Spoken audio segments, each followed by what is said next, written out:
Hello everyone, welcome back. कैसे हैं आप लोग? दोस्तों, अभी हम लोग बात करने जा रहे हैं आज यानी 30 जनवरी को पूछे गए सीटेट में कुछ सवालों का। और कुछ बच्चे ने हमें ऑप्शन के साथ दिया है, क्योंकि आज जो है कुछ बच्चे ऑप्शन के साथ कुछ क्वेश्चन को लिख कर लाए थे और कुछ बच्चे ऐसे ही लिख कर लाए थे। तो हमने जो हमें ऑप्शन के साथ मिला है ऑप्शन के साथ, और जो नॉर्मल मिला है उसको हमने नॉर्मल में क्वेश्चन बना दिया है। 100% आज ये पूछे गए सवाल थे। अगर आपका एग्ज़ाम आज है तो आप आंसर भी अपना मिला सकते हैं। चलिए, पहला प्रश्न है, वह कौन सा जानवर है जो पत्तों की सरसराहट और घास पर किसी जानवर के हिलने डुलने की आवाज़ में फ़र्क कर सकता है? मतलब कौन सा जानवर इतना सेंसिटिव होता है कि वो पत्तों की सरसराहट और घास पर किसी जानवर के हिलने डुलने का आवाज़ में फ़र्क कर लेता है? ऑप्शन आपके सामने है, गिद्ध, कुत्ता, रेशम कीट या फिर बाघ। तो इसका सही आंसर होगा, आपने पढ़ा होगा एनसीईआरटी में से ही ये सवाल था, बाघ। बाघ क्या होता है? बहुत ज़्यादा सेंसिटिव होता है, वो चीज़ों को हमसे कई गुना बेहतर जांच कर सकता है। चलिए आगे है, निम्नलिखित में से कौन सा मूसलाजर है? तो ये बच्चों के द्वारा मिला गया था और उन्होंने बताया कि यही 4 ऑप्शन था। तो ये अगर 4 ऑप्शन था तो इसमें कौन सही हो जाएगा? पहला है चुकंदर, आम और गाजर, प्याज, चावल और मक्का, बरगद के पेड़, या इनमें से कोई नहीं। तो अब यहाँ देखिए, बरगद का पेड़ में जो जड़ होता है वो मूसलाजर नहीं होता बरगद का पेड़। प्याज हमारा मूसलाजर नहीं है, तो ऑप्शन ए बिल्कुल सही हो जाएगा। चुकंदर, आम और गाजर ये क्या है? हमारा मूसलाजर है। चलिए क्वेश्चन नंबर 3 में हम चलेंगे कि निम्नलिखित में से पक्षियों के उस समूह का चयन कीजिए जिसका प्रत्येक सदस्य हमारी तुलना में 4 गुनी अधिक दूर की वस्तुओं को स्पष्ट रूप से देख सकता है या देखने में सक्षम है। ये भी बिल्कुल एनसीईआरटी से पूछा गया सवाल है और कई दफ़ा इसको पूछा जा चुका है। ये रिपीटेड सवाल है। बाज, कबूतर, तोता, कौवा, चील, बुलबुल, बाज, चिल, गिद्ध या फिर फाख्ता, कौवा और मोर। तो इसका सही आंसर कौन होगा? बाज, चील और गिद्ध। ऑप्शन सी बिल्कुल सही है। चलेंगे हम नेक्स्ट प्रश्न की ओर। चलिए चौथा प्रश्न है, बिल्कुल तेज़ी से करेंगे, टाइम नहीं लेंगे ज़्यादा। आपका अगर एग्ज़ाम आगे है तो आप देख सकते हैं। और चलिए हम बात करेंगे आगे कि एक क्षेत्र में ग्रामीण, ये घरों से क्वेश्चन था, ग्रामीण अपने घरों में बहुत मोटी दीवारें बनाते हैं जो मिट्टी से सनी होती है। घर की छतें कटीली झाड़ियों से बनी हैं। इस क्षेत्र में बारिश बहुत कम होती है और बहुत गर्म भी होती है, इसलिए इस क्षेत्र में होना चाहिए। इस क्षेत्र में होना मतलब ये क्षेत्र किस राज्य में होना चाहिए? ऑप्शन आपके सामने है, झारखंड, राजस्थान, उत्तर प्रदेश या फिर बिहार। तो एनसीईआरटी का सवाल था, ऑप्शन 2 यहाँ पर सही हो जाएगा, राजस्थान। राजस्थान की घरें क्या होती है?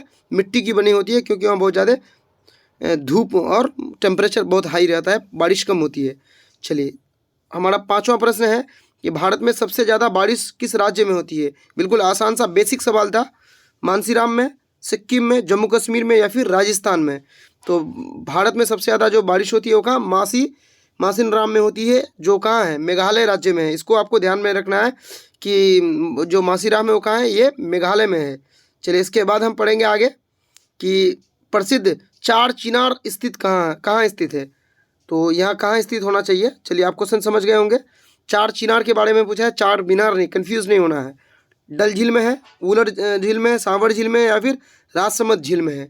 तो ये कहाँ है? डल झील में है। ऑप्शन 1 बिल्कुल सही हो जाएगा। और इसके बारे में हम कुछ और जान लेते हैं, हो सकता है प्रश्न यहाँ से पूछ ले। तो डल झील जम्मू कश्मीर राज्य में स्थित है। कहाँ है डल झील? जम्मू कश्मीर में है, जिसे चार चिनारी या रोपा लंग के नाम से भी जाना जाता है। चलिए हम आगे बढ़ेंगे। किस राज्य के अधिकतर लोग सरसों के तेल में पकी हुई समुद्री मछली खाना पसंद करते हैं? ये भी आपके एनसीईआरटी से सवाल था कि किस राज्य में अधिक सरसों के तेल से पकी हुई मछली? असम, गोवा, जम्मू कश्मीर या फिर मिजोरम? जो असम के लोग सरसों के तेल में पकी हुई जो है मछली कहाँ के लोग? तो ये जम्मू कश्मीर के लोग खाना पसंद करते हैं। और जो नारियल के तेल होते हैं वो गोवा के लोग नारियल के तेल से पसंद करते हैं। तो ऑप्शन यहाँ पर 3 सही होगा, क्योंकि सरसों के तेल के बारे में पूछा गया है आपसे। चलेंगे हम नेक्स्ट प्रश्न की ओर। कुछ की पॉइंट्स को आप यहाँ से देख सकते हैं कि नारियल के तेल में पकाई गई समुद्री मछली गोवा में लोकप्रिय है। उबले हुए टेपिकोआ को नारियल का उपयोग करके बनाई गई किसी भी कड़ी के साथ भोजन करना केरल में लोकप्रिय है। तो ये जो है उबली हुई टपिकोआ से क्या बनता है? नारियल का उपयोग करके बनाई गई कड़ी, ये कहाँ फेमस है? तो केरल में है। इसके अलावा जो है लिट्टी चोखा बिहार का सबसे पसंदीदा भोजन है, इसको आपको अच्छे से याद रखना है। चलिए इसके बाद हम चलेंगे आगे। पका हुआ सांप और सांप का सूप हांगकांग में प्रसिद्ध है। चलिए इसके बाद हम 8वां प्रश्न देखेंगे कि मैं पतला सा पर छोटा हूँ, बूढ़ा भी हूँ और काला भी हूँ, बताओ मैं कौन हूँ? पतला है, छोटा है, बूढ़ा है, काला है। ऑप्शन आपके सामने है, जीरा, लौंग, इलायची या फिर इनमें से कोई नहीं। आसान सा प्रश्न है, जीरा इसका सही आंसर हो जाएगा। चलेंगे हम 9वें प्रश्न की ओर। चल देखिए, अब ये प्रश्न है निपुण से, तो प्रश्न आपके रहना है। हमने निपुण का कई वीडियो बना दिया है, प्लेलिस्ट भी बना हुआ है। एक निपुण का वीडियो में 60,000 प्लस व्यू है, उसमें हमने लगभग सभी क्वेश्चन को निपुण को हमने ऐड कर लिया है। तो आप निपुण के उस वीडियो को देख सकते हैं, हम इस डिस्क्रिप्शन में उसका लिंक डाल देंगे। स्किनर से संबंधित आज एक प्रश्न पूछा गया था, पहली बार सीटेट 2022-23 में पूछा गया। स्किनर से संबंधित प्रश्न क्या था, ये क्लियर नहीं कर पाए बच्चे। ADHD इससे प्रश्न पूछा जा रहा है और पहले भी इससे पूछा गया है। चलिए, इसके अलावा ऑटोइज्म, कोई बच्चा जो सोलिन होता है उससे भी एक प्रश्न था, आसानी प्रश्न रहा होगा।